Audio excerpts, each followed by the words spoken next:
criminals, and a whole set of things that are extraordinary in their obscenity. And yet, these two people must end their war and find a way to work together. This is the first step towards that goal. It is not forgetting or forgiving what happened in the past. Today's agreement does not include a ceasefire among the warring parties, nor did it bring an end to NATO raids against rebel Serbs, which continued for a fourth straight day. We'll have more on this story right after the news summary. Robin? Oregon Senator Bob Packwood today relinquished his chairmanship of the Senate Finance Committee. He also announced he will leave the Senate October 1st. The five-term Republican resigned yesterday to avoid facing possible expulsion after being accused of sexual misconduct and of abusing his office by pressuring lobbyists to hire his estranged wife. This was day 3 of Senate hearings into the federal shootout at Ruby Ridge, Idaho. A civilian undercover informant testified that white separatist Randy Weaver approached him about illegal weapons sales. The informant spoke behind a screen with his voice disguised to protect his identity. He mentioned that he had an 870 shotgun, that he could get 1100, which is a model number of a shotgun, and that he could supply me with shotguns all day long. He also said he could supply me with 4 or 5 a week. I asked him about the paperwork on these shotguns, and he said there was no paperwork on the shotguns he would produce to me, that he had a source that would sell him the shotguns with no paperwork. We'll have extended excerpts later in the program. The prosecution in the Oklahoma City bombing asked the presiding judge to remove himself from the case today. The government agreed with defense attorneys that the judge could be biased because the April blast destroyed his courthouse. The House voted overwhelmingly today to close and realign 132 military bases in this country. The 343 to 75 vote ended an effort by some Democrats to have the list thrown out. The recommendations were made by a special commission set up by Congress to close or reshape the facilities. Today's action gives the military nearly 2 years to begin shutting down the bases and 6 years to complete the job. The commission estimates more than 93,000 jobs will be lost as a result of the closings. The Christian Coalition's annual convention opened in Washington today. The main business of the 4,000 people attending was presidential politics and moving ahead on a conservative political agenda.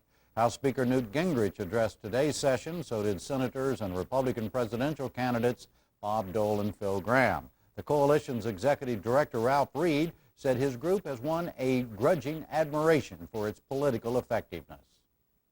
Think back just 1 year ago to the taunts and the insults that you and we endured from those who sought to silence people of faith and to drive us from the public square.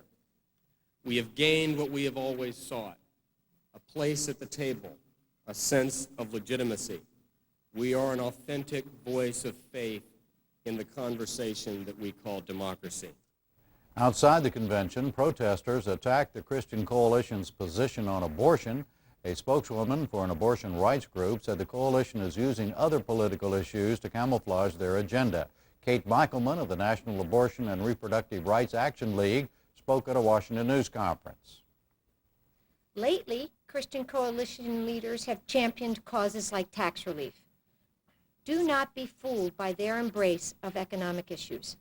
Their fundamental mission is to use government to impose their religious and moral views on the rest of Americans. After all, it isn't tax cuts that ignite their followers. It is abortion that fires them up. Don't be surprised that they are not rushing forward with a constitutional amendment to ban all abortions. They have every intention of eventually passing one. Hurricane Luis turned north into open Atlantic waters today after causing a total of 19 deaths in the Caribbean. Storm warnings were posted in Bermuda, but forecasters now say the storm is not likely to hit the island. The Caribbean island of St. Martin was hardest hit by Luis. There, 9 people were killed and 5,000 residents are homeless. Rescue workers continue to search for the missing, and police reported widespread looting. Initial estimates put damage in the northeastern Caribbean islands in the hundreds of millions of dollars. The 5 astronauts aboard Space Shuttle Endeavour carried out their first major task today. The crew released an $8 million satellite into orbit. It will orbit for 2 days and then be retrieved. The satellite will study how solar winds interfere with radio signals on Earth. Endeavour is scheduled to return to Earth in 10 days. And that's it for the news summary tonight. Now it's on to a Bosnia update, the Ruby Ridge hearings, the Powell factor, and Shields and Gigot.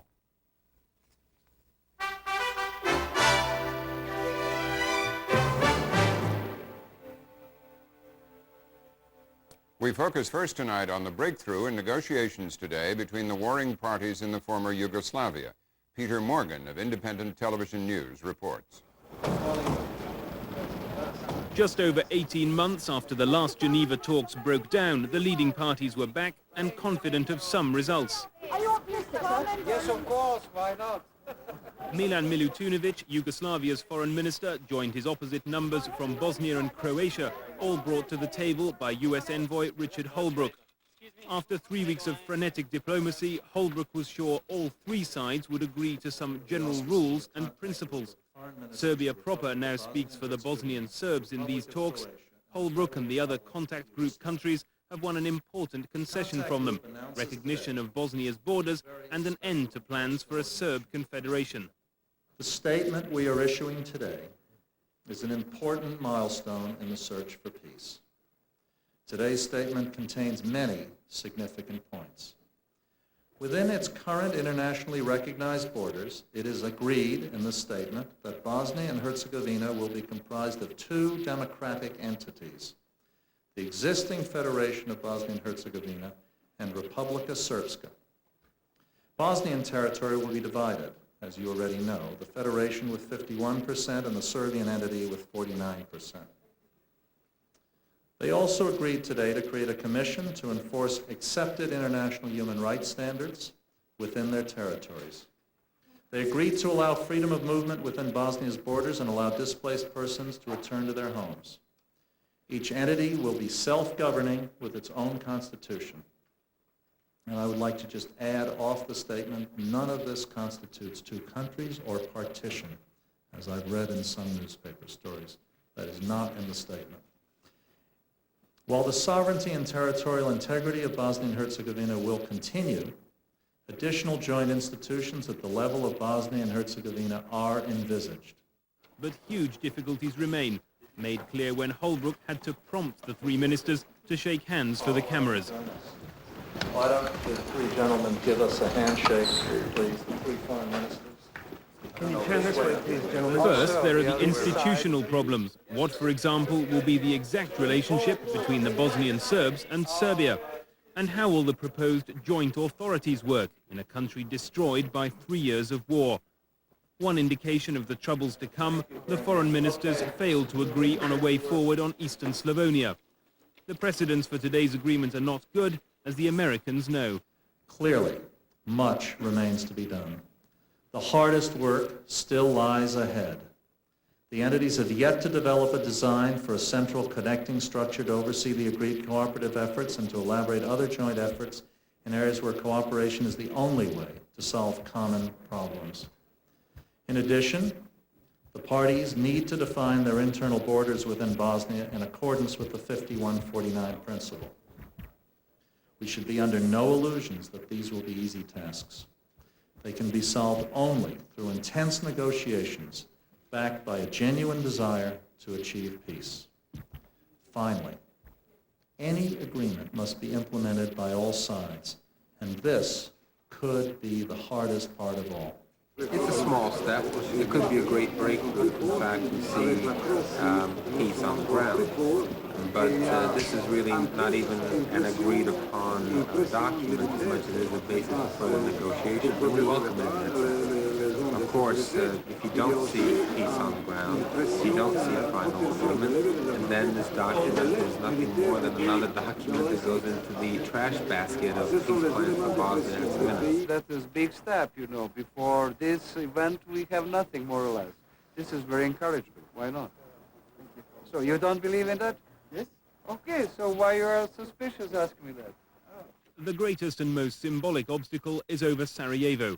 The Bosnian Serbs want the city divided in two, while the Sarajevo government wants it kept intact. The Bosnians have vowed to hold Gorazde, while the Serbs insist on a continuous swathe of territory. Further north, the Serbs want to enlarge the land corridor around Brčko, and they also want guaranteed access to the Adriatic, probably to the west of Trebinje. Diplomatic talks, though, have not stopped NATO's military action. Day 10 of Operation Deliberate Force brought new attacks on Bosnian Serb positions in eastern Bosnia, as NATO commanders warned of bigger raids if Serb heavy weapons are not pulled back from Sarajevo. The Bosnian Serb army has still failed to withdraw the heavy weapons from the exclusion zone. We have no reports of any heavy weapons even moving inside the exclusion zone or moving out of the exclusion zone. That is why this operation will continue. Tonight, Sarajevo's relative silence was broken by a mortar round, which landed on the city's main boulevard, known as Sniper Alley. 3 people were injured. It's not yet known who fired the mortar. Events in Bosnia and Geneva are being watched closely in Moscow. In a rare public appearance, Boris Yeltsin warned that Russian help for the Serbs may go beyond humanitarian aid if the NATO airstrikes continue. Russia is worried about America's support for Croatia and wants to assert its own ties with Serbia. Today's outspoken statement, another sign of the wider tensions stirred by the Balkan conflict. Still ahead, the Ruby Ridge hearings, the Powell factor, Shields and Gigot, and an M.I. Wallach essay.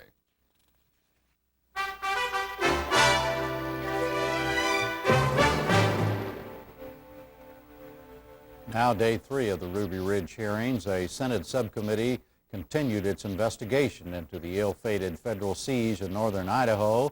Among the witnesses today, an undercover informer. Betty Ann Bowser reports.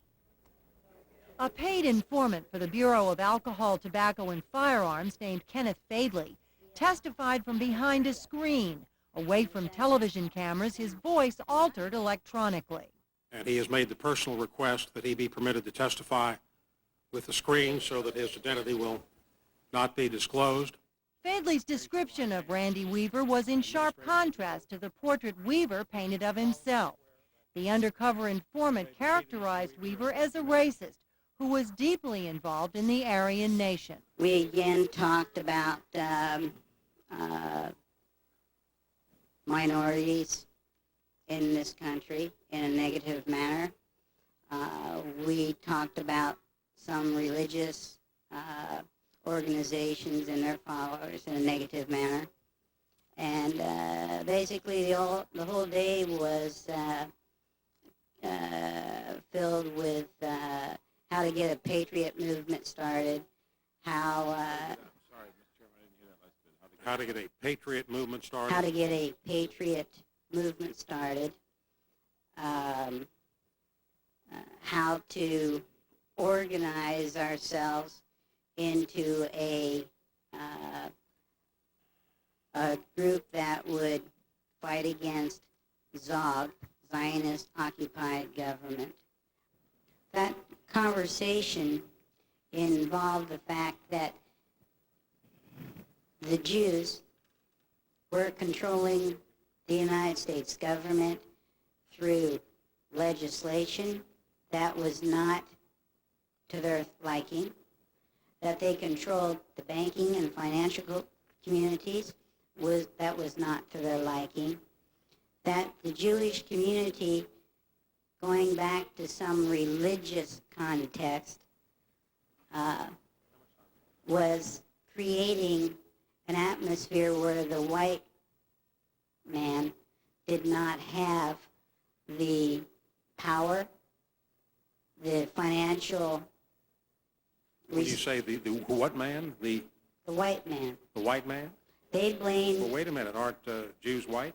Well, I always thought so, but they certainly don't. I would characterize Randy Weaver as a proponent of racism, of hate towards minorities, an individual who, if he had the opportunity and he had the means, would be very violent towards those individuals and towards the government of the United States of America.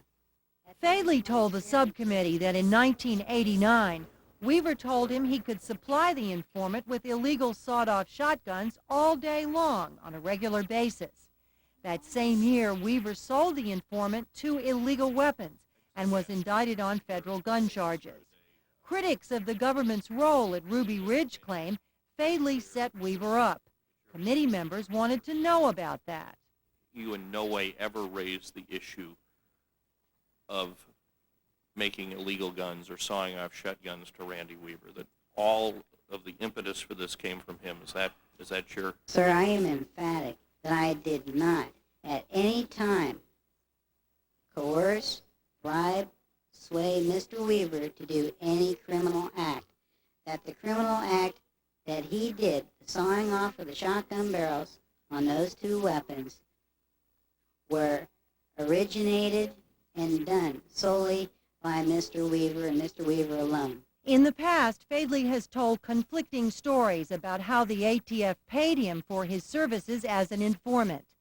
At Weaver's murder trial in 1993 on charges of murdering a federal agent, he testified he would receive more money for information he supplied if Weaver was convicted. Weaver was acquitted. Fadley now says he misspoke. Why didn't you call the attention of the Assistant U.S. Attorney to your incorrect statement, which you testified under oath at trial, that you assumed that you wouldn't get any money if Mr. Weaver was not convicted? When I misspoke, and I realized I had misspoke, I didn't feel it was my place to say, wait a minute, that's not what I meant. Well, why not? If you say you misspoke and you knew you misspoke, why wasn't it your place to tell the Assistant U.S. Attorney you had misspoken? How was he to know you had misspoken if you didn't tell him so? There was an assumption on my part, sir. What was your assumption? That Mr. Hohen knew how I was to be paid, and that Mr. Hohen would subsequently direct this issue to its proper conclusion. Well, when Mr. Hohen didn't proceed to redirect, why didn't you call it to his attention? I couldn't find Mr. Hohen. ATF Director John McGaugh told the subcommittee it is not Bureau policy to pay informants based on successful convictions. I can tell you clearly it is not a payment for conviction.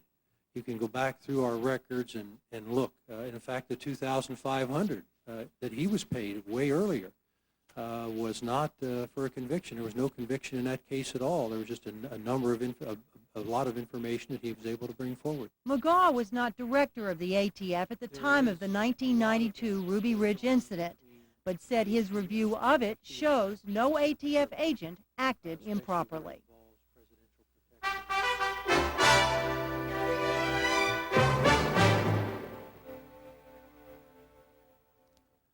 Now the Powell phenomenon.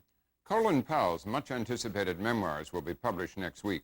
The retired four-star general and former chairman of the Joint Chiefs of Staff has been flirting with a possible foray into presidential politics. Charlene Hunter-Galt reports on what some are calling Powell-mania.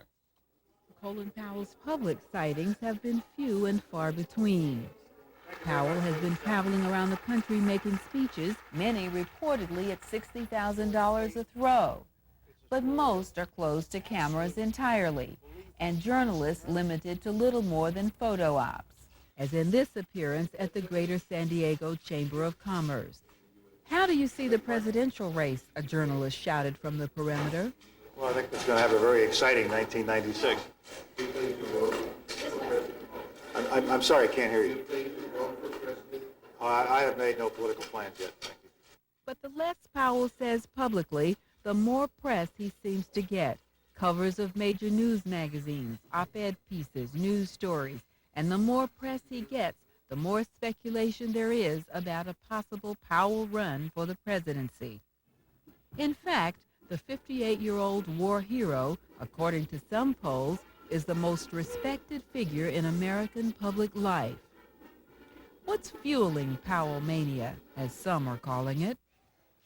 There is the matter of the book, My American Journey. The book's launch in mid-September is being coordinated with Powell promising to break his public silence of the past 2 years in a major network television profile, followed by a 22-city book tour. Some have speculated that Powell's phenomenal press is a part of a, quote, media-savvy campaign, unquote, on the part of his publishers, looking to recoup the $6 million advance reportedly paid to Powell for the book 2 years ago. Veteran Powell watchers, like New York Times reporter Michael Gordon, argue that whatever media strategy there is most likely aimed at achieving several objectives simultaneously, with Powell very much in control of them all. It looks as if the lecture giving, the lucrative book contract, the political ambitions, or at least his desire to keep open the political option, are all of a piece. This is a man who's extremely skillful bureaucrat and extremely adept at dealing with the media in the Reagan administration and then in the Bush administration. After 2 tours of duty in Vietnam, Powell returned to the United States and was selected as a White House Fellow in the Nixon administration. In both the Reagan and Bush administrations, Powell served as National Security Advisor. In 1989, he became the chairman of the Joint Chiefs of Staff, at 52, the youngest in history. Gordon covered Powell as a part of his national security affairs assignment since 1985. Last year, Powell was featured in a book Gordon co-authored, The General's War, about the Persian Gulf War. He's left the beat, but has been tracking what some are calling Powell's non-campaign campaign. It's a media-savvy campaign. It's not a media-friendly campaign. He doesn't give any on-the-record interviews. And journalists at the event I attended are not allowed to ask questions. So Powell's also skillful at shaping the coverage about him. He says what he wants to say. He avoids and barely even mentions the controversial elements of his career on the Persian Gulf, on Somalia, on Bosnia, and kind of controls the message. If anyone really knows what Colin Powell is really up to, as the old saying goes, those who know don't tell, and those who tell don't know.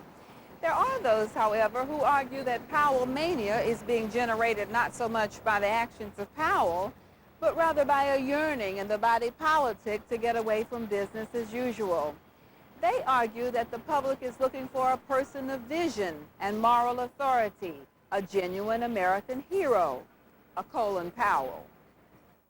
A sentiment echoed in an informal survey on a New England beach the other day. Yeah, I think you make a good president, and or vice president, whichever one he decides to make his mind to do. Someone like Colin Powell represents a broad range of people, different classes and different races, and I think it's great. You need diversity, you know. So I think he should run. I've followed him since he was a White House fellow, and I also knew people who served with him in the military, and that he's a diplomat. He can do it. He also has a sense of integrity. I think that's a lot of what's at the base of this, is that he is viewed as a true American hero, and there is a strong desire in this country to have more heroes. Ed Goaz is a Washington-based Republican pollster. Americans generally have a positive attitude. I see that in the polling all the time. They want the best to happen. They believe that there are answers for every problem that we're going to be faced with, not only today but in the future. And I think they look for someone that perhaps can stand up to that same standard in terms of how they communicate, what they believe in, and what they think the future is. It is precisely how Powell communicates that many say accounts for the impact he has had on people who've heard him speak. It's the way he inspires in people. He inspires the good. And the guy is terrific. My sense is that he's not speaking from notes, that he's speaking from the heart, that he's speaking from his experience and what he thinks should happen. And you can't beat that for any politician. He follows a very careful script. He says exactly what he wants to say. God has picked America to lead the world, that Americans need to consider themselves as family. Eddie Williams is the president of the Joint Center for Political and Economic Studies, a Washington, D.C.-based group that monitors and analyzes black political and economic issues. At our annual dinner several years back, it was a marvelous opportunity for him to capture me. He talked about himself. The staff and those who heard him were just totally enthralled. He is a very engaging man. He talked about some of his experiences along the way, but what was left with me was his talks about what he wants to do for young people, for children, and how he spends a lot of time going into schools, talking to kids, and that when he had time, that was something that he would like very much to do, to give them hope and aspirations and whatnot. Mm-hmm. He evolves two themes. One is the idea that democracy depends upon individual responsibility. Similarly, it depends upon the voters requiring responsibility on the part of government. And we could argue that our society has moved quite far away from either of those principles. Chuck Kelly is an investment banker and retired Air Force officer who is head of the Citizens for Colin Powell Committee. So far, most of their activity has revolved around organizing committees around the country, they say with their own funds, and some limited fundraising. Powell has neither encouraged nor discouraged such groups, according to Kelly. On this day in August, Kelly was formally registering his group with the Federal Election Commission. As a Yale law student, Kelly worked on a draft Eisenhower for President committee. Eisenhower came in at a time where the country was riven over the communist threat and the communist conspiracy, and people were very partisan and divisive. And he restored a sense of faith. We are in a similar condition today. The partisanship and the bitterness, the distrust is eroding our civic discourse. It's eroding the effectiveness of our government. And it is because there is no trusted leadership. There is no sense of integrity at the top. There is no sense of a moral compass. And it is the quality of the life and the example that Colin Powell brings to this that I think is the restorative. Powell has said that once the book is published, the public will know where he stands on a wide range of issues. But even without knowing either his stands on issues or even whether he's a Republican or a Democrat, a recent New York Times CBS poll showed that if Colin Powell were the Republican nominee for president, he'd be running 10 points ahead of President Clinton. If he were a third-party candidate, he'd be running even with Clinton and Senator Bob Dole. Wall Street Journal political columnist Gerald Seib. I think you have the image of Colin Powell resonating right now. And as opposed to the man? Or as opposed to the man as a presidential candidate, the image and the record of Colin Powell. Those are the two things that are resonating right now, not what he's saying currently, because that's almost secondary to people who are looking at Colin Powell as a potential president. What they want to know is, here's a guy who knows the system in Washington, but he's not of the system in Washington. So we can trust him to make the levers work, perhaps, but we don't think he's been trapped by the system in Washington, which we really don't like. So it's a contrast, for example, with Perot. New York Times reporter Michael Gordon disagrees. Powell is perceived by a lot of people as being an alternative to business as usual in Washington. And in my experience in covering the Pentagon and covering Powell, he really was an inside the Beltway and national security bureaucrat who, in the way I look at it, was really pretty much a status quo kind of figure. Gordon argues that the media's lack of responsibility is responsible at least for fueling Powell mania. And I'm not talking about looking for skeletons in the closet. I don't know if there are any skeletons or not. I've never tried to find out. But basically, much of the media coverage about Colin Powell has been, I think, of like sports coverage. It's not been, what position did he take on the go for? It's been, will he run? Can he win?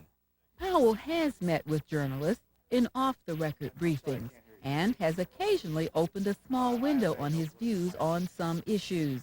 It's been reported that he believes that elements of the House Republican agenda are, quote, a little too harsh, unquote, that he would not completely dismantle affirmative action, and has suggested that he supports abortion rights. When San Diego reporters asked him outside the main event what he considered the most pressing issues facing America today, he had this to say. We have a number of problems we have to worry about. I think ensuring that the economy continues to grow and be robust and the benefits of a strong economy gets down to all Americans. I think we have some concerns about just our family situation. And I don't mean that in terms of my family, but the American family. But Republican pollster Goaz is among those who argue that media responsibility aside, their polling data suggests that the public is more interested in Powell the man than his stands on issues. They don't really care what the issues are. The numbers were virtually the same on whether he was pro-choice or pro-life. The numbers were the same on whether he was pro-affirmative action or against affirmative action, which basically tells me they're not really looking at him because of issues. What we need is a leader that can work through those solutions and bring them forward. What kind of factor is race? Positive, negative, non-starter? It's a non-starter. We wanted to see how many people actually knew he was black and asked, and it was overwhelming. And most of those that didn't, quite frankly, was the black community. I don't see the same kind of enthusiastic speculation in the black press and in the black community and among black leaders that I find in the major press, including television and news magazines. And one obviously would ask why, and I ask myself why. And I suppose it is because Colin Powell has never been involved in anything in any way that directly identified him with the black community. Not in an organization. He's never spent particular time in the civic area or in the civil rights area. In a few days, many of the questions swirling around Colin Powell's future in the political arena may get answered. Meanwhile, as vacationers savor the last rays of the waning summer sun, Powell Mania's reach extends even to places where, this time last year, the buzz was all about the current president vacationing in these environs on Martha's Vineyard. Do you think Colin Powell should run for president? No, I don't. I have no idea what he stands for at all. I don't know what party he belongs to. I think that he'll just siphon off votes from people who might happen to really have an opinion on the issues that matter. I personally think he has a better chance of some of the ones that are currently in the running as far as what we already have in office. And I like to see him give it a try anyway, whether good, bad, or indifferent. Colin Powell, I'm not sure who he is. I have no clue to who he is. Well, I think from the past, military men haven't necessarily proven to be good presidents. You can't just transfer that military operation and training and, command still over to the presidency, because as most presidents find when they get into the White House, they can't do as much as they thought they could do working with Congress. But I think, to be honest with you, he can garner the white vote, which will be very important. You think Colin Powell should run for president? Yeah, I think he should. It'd be a symbolic run, but yeah, I think he should. Why symbolic? Because I don't think, in the final analysis, that white America will be willing to vote for him collectively. What do you think? I agree with him, but and I do think he should run. It was 2 years ago, at a Harvard graduation, that Colin Powell the general spoke passionately about service to his country. For me, service has been a source of enormous satisfaction. I hope that each of the graduates here today will devote a part of their future to service to this country in whatever way you find appropriate. Most informed guessers believe it's likely to be a while before anyone knows what Colin Powell is going to do about a presidential run. But the wait on what he believes and where he stands is now over.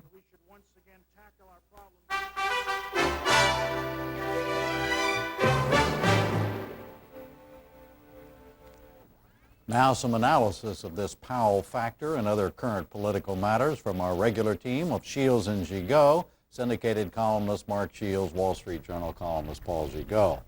Mark, should Colin Powell be considered a likely candidate for President of the United States right now, seriously?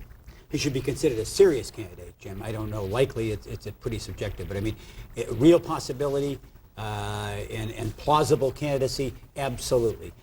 The old rule about real estate, the three things you're looking for, location, location, location. American people are looking for leadership, leadership, leadership. Every candidate in the field is trying to prove it, that he has leadership.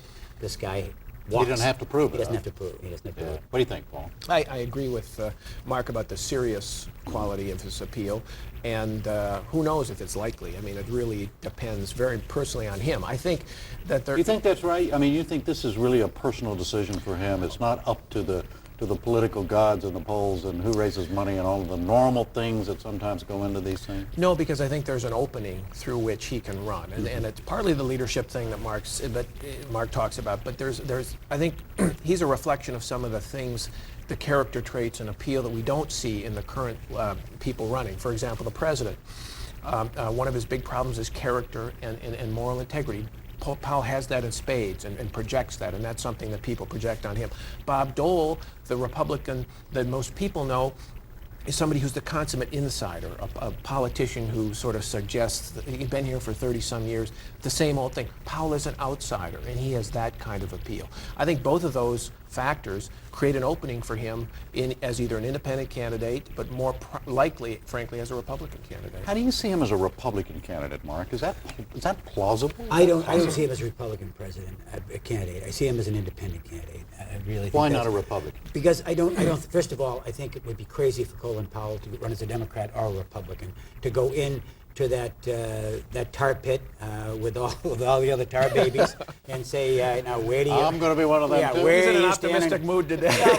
Where do you stand on capital gains tax cut, and what do you think we ought to outlaw, and should there be a rating system for cartoons and whatever else, and go up to Ralph Reed and kiss his ring tonight at the Christian Coalition? I think that this is a melancholy time for America. It's a time of racial tension and racial estrangement. It's a time of declining expectations. It's a time of growing economic and income inequality. What Colin Powell is, Jim, is an affirmation of America. Mm-hmm. He's an affirmation. This is the kid who's the son of immigrants. He grew up in the city, the biggest city in America, in the South Bronx. He says in his speech, I'm a New Deal kid from the South Bronx. He went to CCNY. He went in the Army, the one place in our culture, Jim, the military of the United States, where one can say you could really get ahead where there isn't discrimination and there isn't favoritism. Neither one is tolerated. So I mean, a country that's yearning for success, that's what I think he represents at this point to an awful lot of people. And he would blow the whole deal if he went for it. I just think then you're what he's got to, he doesn't have to listen to me, but I mean, what I'd say sure is, he will, though, but no, if you're nominated, you got the nomination, you got Bob Dole, you got Newt Gingrich. I mean, how popular is Colin Powell? Newt Gingrich has said that he won't run if Colin Powell runs. Now, saying, here's the guy who's the Mr. Ideas himself, Mr. Position Papers, and he's saying, I'm not going to run if he's going to run. The key is that he's got to hope for it that the people look and say, geez, it's Clinton against Dole, it's Clinton against Gingrich, it's, oh, boy, can't we do better? That's his opportunity. I disagree with Mark on that. I think that is one possible opportunity, but it's such a long shot. I mean, the cards. Why is it a long shot for the independent thing? Because of the way the campaign finance laws are written, the parties, both parties, Republican and Democrat, have it stacked in their favor. The money to project your message. Look at Ross Perot. He came out of nowhere with several $1 million. And he got 19%, and a historic figure. He didn't win. I mean, if Colin Powell wants to be president... 19%, Paul, saying that the Republicans going to sabotage his daughter's wedding. I mean, this was a guy that was in the Meninger Clinic waiting room, for goodness sakes, and he got 19%. Well, you're right that the parties Moving right along.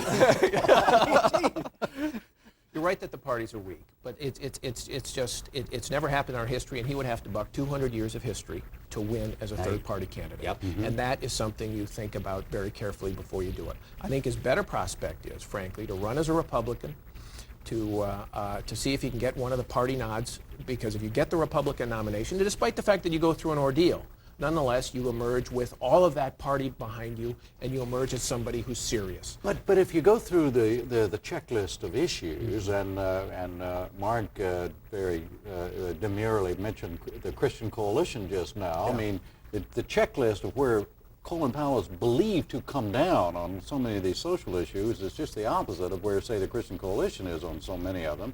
And there's such a... I mean, now, what I'm trying to say is, how in the world would Colin Powell ever get the Republican nomination? Well, I don't know if he would or not, but he might become a vice presidential candidate and enhance his credibility there. But but the other thing is, I don't know that where he stands on some of these issues. We don't know, and that is a big function, a big problem. There's a lot of speculation. Yeah, I mean, his message right now is essentially vote for me because I'm me.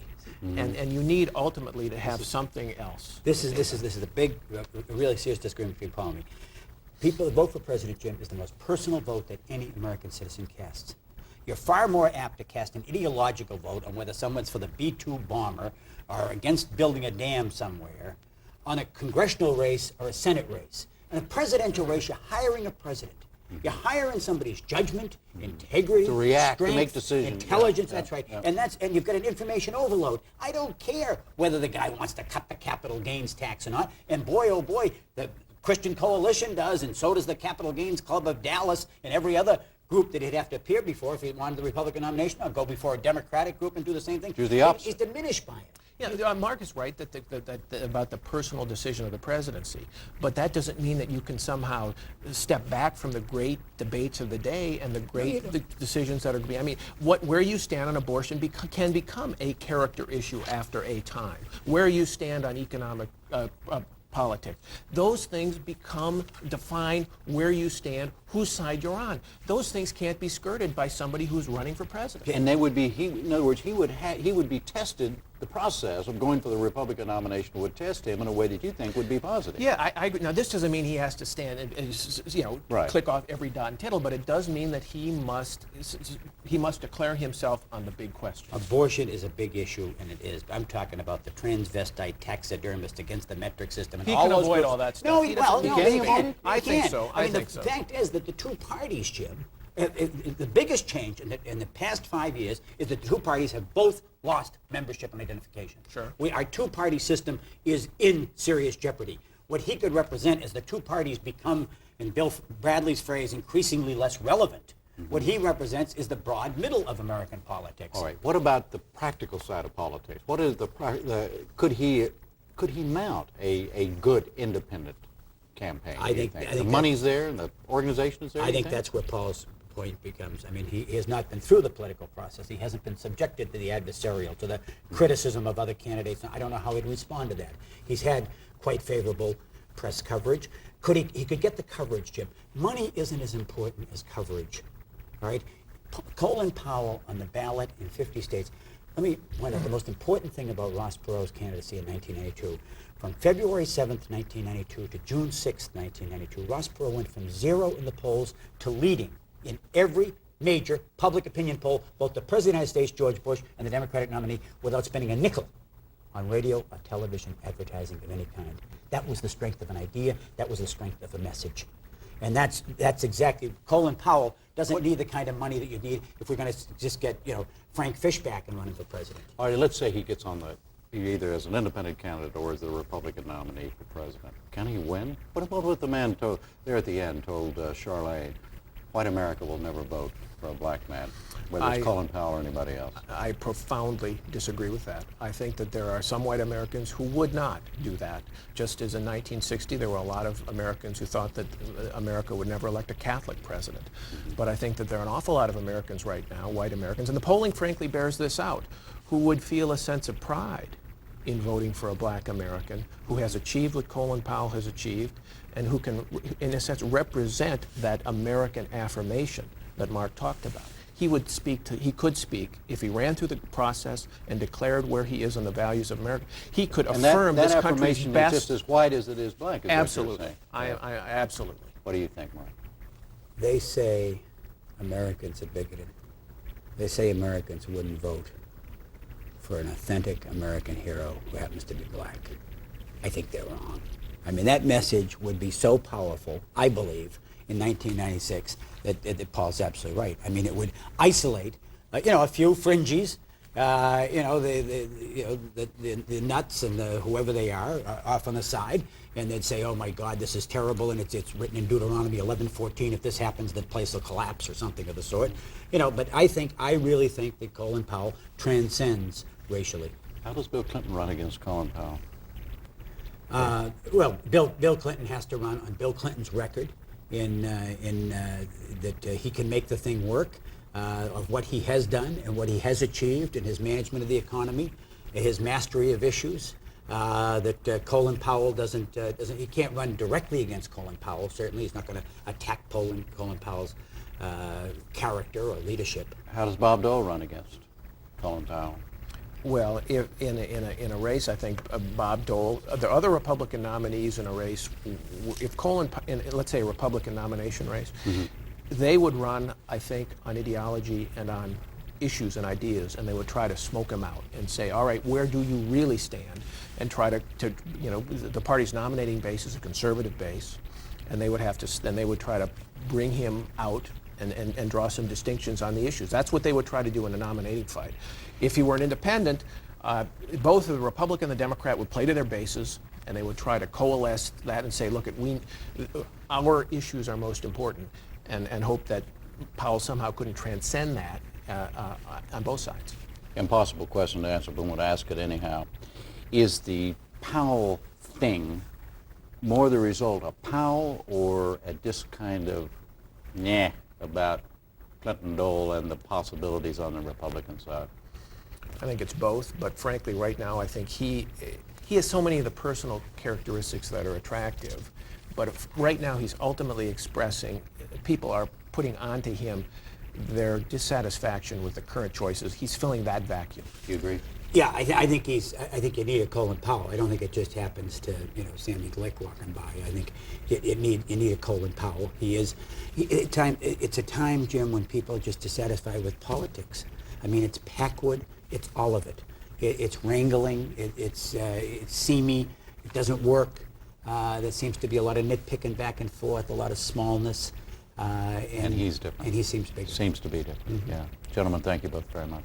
See you next week.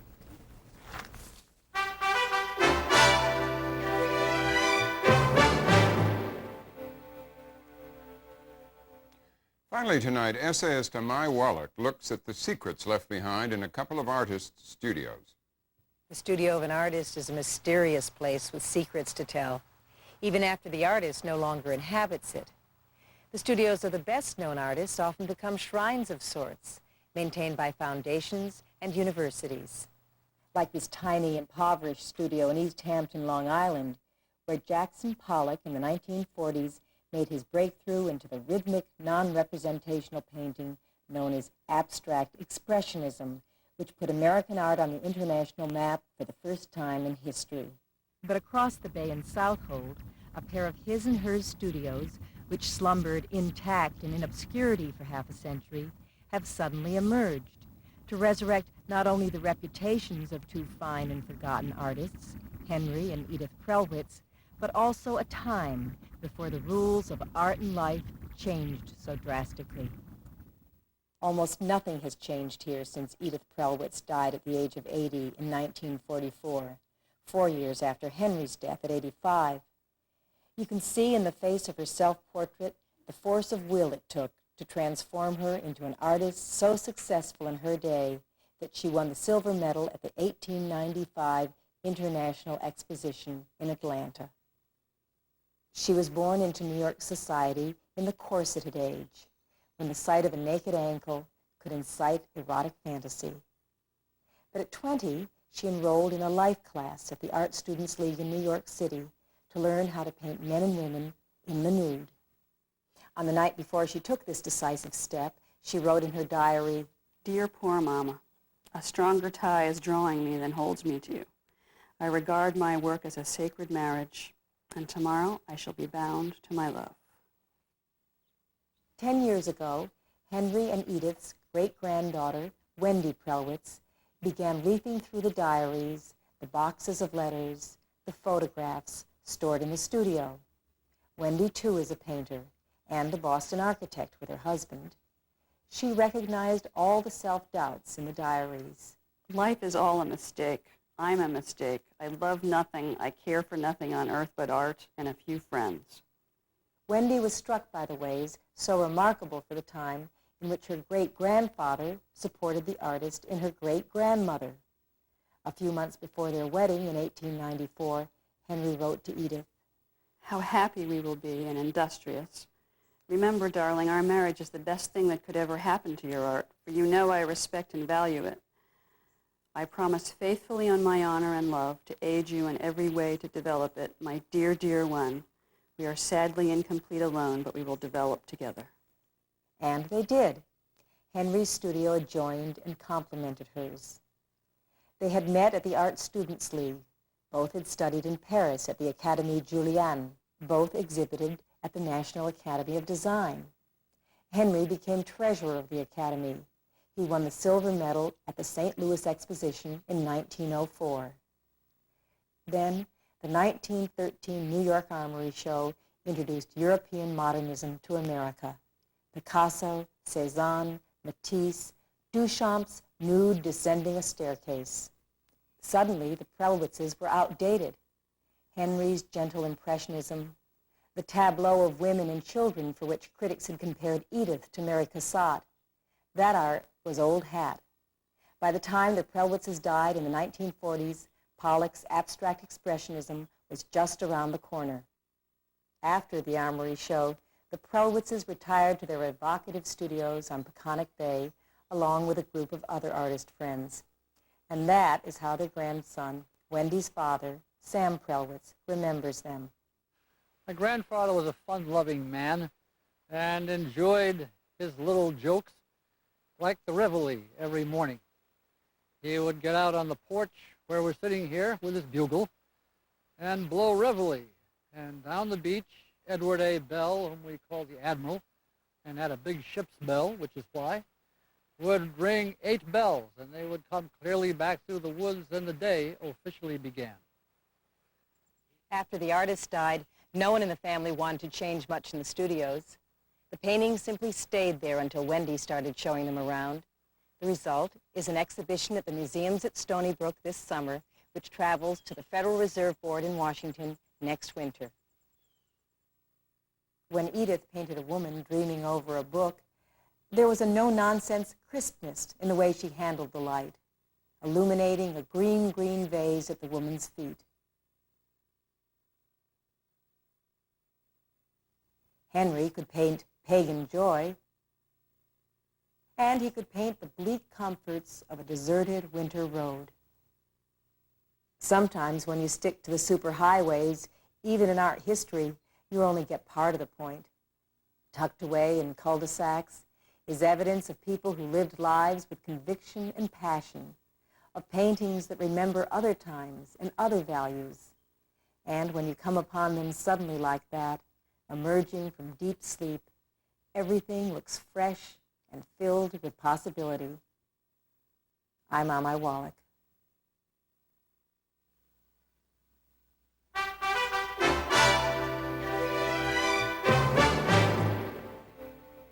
Again, the major stories of this Friday. Negotiators in Geneva announced a breakthrough in their attempts to broker a Balkan peace. U.S. envoy Richard Holbrooke said the foreign ministers of Serbia, Croatia, and Bosnia agreed in principle to keep Bosnia-Herzegovina united. And in this country, Oregon Senator Bob Packwood announced he will leave the Senate October 1st. He relinquished his chairmanship of the Senate Finance Committee effective immediately. Packwood said yesterday he would resign rather than face expulsion on charges of sexual and official misconduct. Good night, Jim. Good night, Robin. We'll see you on Monday night. Have a nice weekend. I'm Jim Lehrer. Thank you and good night. Major funding for the MacNeil Lehrer NewsHour has been provided by the Archer Daniels Midland Company. ATM, supermarket to the world. And by New York Life, yet another example of the wise investment philosophy New York Life has been following for the last 150 years. And by the Corporation for Public Broadcasting, and by the annual financial support from viewers like you.